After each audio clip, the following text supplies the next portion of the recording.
मोठी बातमी बघूयात. लाडकी बहीण योजनेच्या सर्व पात्र लाभार्थ्यांना रक्षाबंधनाच्या पूर्वसंध्येलाच म्हणजे जुलै महिन्याचा सन्मान हा निधी वितरित करण्यात येणार असल्याची दरवर्षी राखी पौर्णिमेला प्रत्येक बहीण आपल्या भावाला राखी बांधते, पण तुम्ही तुमच्या या दादाला हजारो राख्या बांधून मला जगातील सर्वात भाग्यशाली भाऊ, भाग्यशाली दादा बनवलं आहे. या वर्षीची राखी पौर्णिमा मी कधीही विसरू शकणार नाही.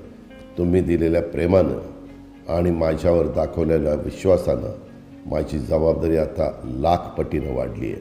तुम्ही दाखवलेला विश्वास सार्थ ठरवण्यासाठी, तुम्हाला लाभ आणि त्यातून बळ देण्यासाठी तुमचा दादा तसोभर देखील कमी पडणार नाही, हा माझा वादा आहे आणि तो मी शेवटपर्यंत निभावणार. 3 महिन्यापूर्वी जेव्हा मी महायुतीच्या सरकारच्या वतीनं राज्याचा अर्थसंकल्प सादर केला, तेव्हा मी शेतकरी, कष्टकरी, युवक युवती आणि विशेषतः माझ्या लाडक्या बहिणींच्यासाठी काही महत्त्वाच्या योजना जाहीर केल्या. तुमचा हा दादा नुसत्या योजनांचा घोषणा करून थांबला नाही, तर त्या योजनांची अंमलबजावणीसुद्धा केली. या सर्व योजनांच्यामध्ये सगळ्यात महत्त्वाची योजना म्हणजे लाडकी बहीण योजना. माझ्या लाडक्या बहिणींना, मायमाऊलींना स्वतःच्या पायावर भक्कमपणे उभं करण्यासाठी आणि त्यांना स्वावलंबी बनवण्यासाठी मी अर्थमंत्री म्हणून उचललेलं हे सगळ्यात मोठं पाऊल होतं. दुर्दैवाने आमचे विरोधक लाडकी बहीण योजनेसंबंधी माझ्या मायमाऊलींच्या मनात भ्रम पसरवत आहेत. जेव्हा मी लाडकी बहीण योजना जाहीर केली तेव्हा विरोधक म्हणत होते की या योजनेची अंमलबजावणी शक्य नाही. जेव्हा आम्ही या योजनेची अंमलबजावणी सुरू केली आणि माझ्या मायमाऊलींनी आनंदाने योजनेचे फॉर्म भरायला सुरुवात केली, तेव्हा विरोधक म्हणू लागले की फॉर्म तर भरून घेतील पण खात्यात पैसेच येणार नाही. आणि जेव्हा माझ्या बहिणींच्या खात्यात मिळून 7,500 रुपये जमा होऊ लागले, तेव्हा भेदरलेले आणि घाबरलेले विरोधक म्हणू लागले की आता पैसे येत असले तरी निवडणुकीनंतर येणारच नाही. आमचे विरोधक प्रत्येक वेळी खोटा बिनबुडाचा प्रचार करतात आणि तुमचा दादा तुम्हाला दिलेल्या शब्दाप्रमाणे तुमच्या खात्यात पैसे जमा करत राहिला आणि यापुढंही तुमच्या खात्यात दर महिन्याला न चुकता पैसे येत राहतील. आम्ही जसं राखी पौर्णिमेला बहिणींना ओवाळणी दिली, तशीच ओवाळणी भाऊबीजेच्या निमित्तानं सुद्धा देत आहोत. येत्या विधानसभा निवडणुकीनंतर आमचं महायुतीचं सरकार लाडकी बहीण योजनेअंतर्गत मिळणारी रक्कम वाढवण्याचा निश्चित प्रयत्न करेल. हे राज्यातील मायमाऊली आणि बहिणींच्यासाठी उचललेलं एक ऐतिहासिक पाऊल असेल, याची माझ्या लाडक्या बहिणींनी नोंद घ्यावी.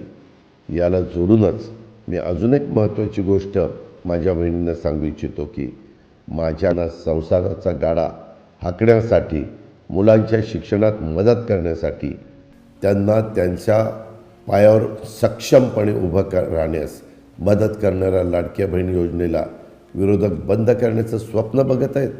परंतु तुम्ही बांधलेल्या आणि पाठवलेल्या प्रत्येक राखीची शपथ घेऊन सांगतो, तुमचा दादा ही योजना बंद होऊ देणार नाही.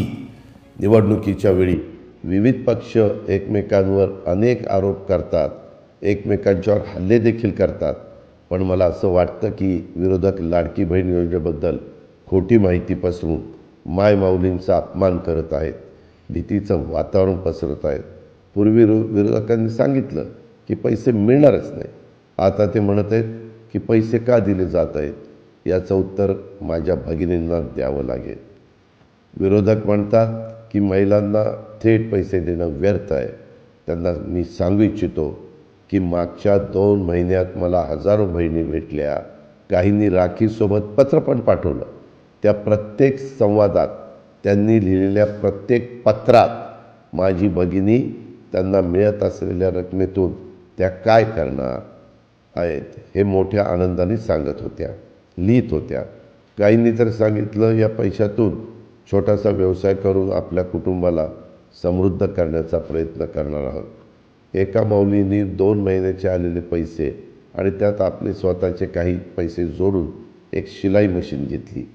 ती आता तिच्या आजूबाजूच्या घरातील महिलांचं शिवणकाम करत आहे आणि त्यातून तिला बऱ्यापैकी पैसे मिळतील. अशी माझी खात्री आहे. काही बहिणींनी सांगितलं की त्या या योजनेच्या पैशाचा वापर आपल्या मुलामुलींच्या शिक्षणावर, शैक्षणिक साहित्य विकत घेण्यावर करतायत. माझ्या एका भगिनीनं या पैशातून राखी पौर्णिमेच्या महिन्यात राखी बनवण्याचं साहित्य विकत घेऊन त्या राख्या बाजारात विकल्या आणि त्यातून चांगले पैसे जमवले आणि तेही हे सर्व काही मोठ्या आनंदाने मला सांगत होती.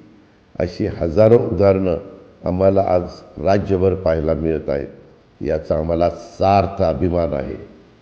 महाराष्ट्रातील करोडो महिलांच्या स्वप्नांसाठी आणि त्यांच्या मुलामुलींच्यासाठी, भविष्यासाठी लाडकी बहीण योजना एक आधार बनत आहेत. याचा मला अत्यंत आनंद होत आहे.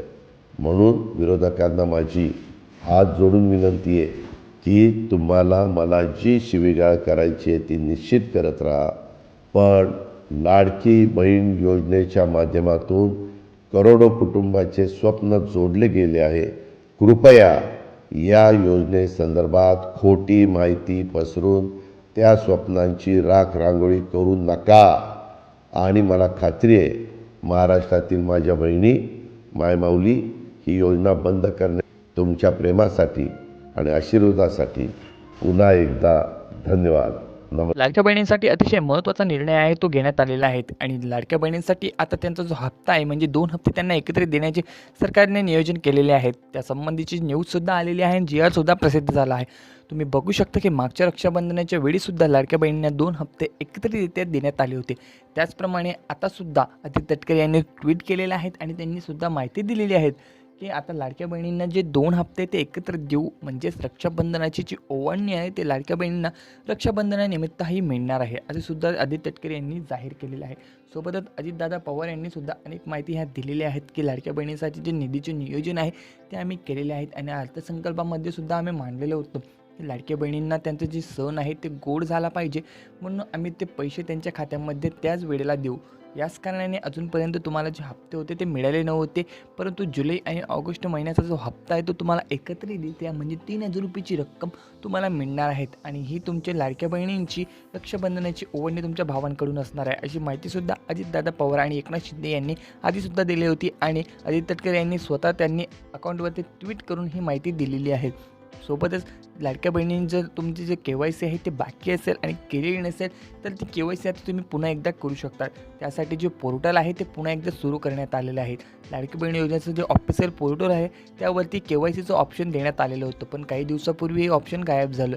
आता ते पुन्हा सरकारने त्यावरती टाकलेलं आहे, कारण बहुतेक महिलांच्या खात्यावरती अजूनही काही हप्ते आहेत ते अजूनपर्यंत मिळाले नव्हते. तर त्यांना KYC करण्यासाठी त्यांना त्या पोर्टलवरती जायचं, आधार नंबर OTP टाकून ते KYC करू शकतात आणि त्यामध्ये त्यांची संपूर्ण डिटेलसुद्धा दिली आहेत की ते या योजनेसाठी पात्र आहेत की अपात्र आहेत, अजून त्यांच्या खात्यावरती किती हप्ते येणार आहेत आणि कुठल्या प्रॉब्लेममुळे त्यांच्या खात्यावरती जी रक्कम आहे ते अजूनपर्यंत मिळाली नाही याची माहितीसुद्धा त्या पोर्टलवरती देण्यात आलेली आहे. आणि आता ते ऑप्शन आहे ते सुरू करण्यात आलेलं आहे, त्यामुळे तुम्ही लवकरात लवकर KYC करून घ्या. त्यानंतरच तुम्हाला हे 2 हप्ते म्हणजे 3,000 रुपयाची रक्कम तुमच्या खात्यामध्ये मिळणार आहे, नाहीतर तुम्हाला हे पैसे मिळणार नाही. रक्षाबंधनाची ओवाळणी जर तुम्हाला पाहिजे असेल तर KYC करणे आता कंपल्सरी झालेलं आहे. तुम्ही लाडकी बहीण योजनेची ऑफिशियल पोर्टलवरती भेट देऊ शकता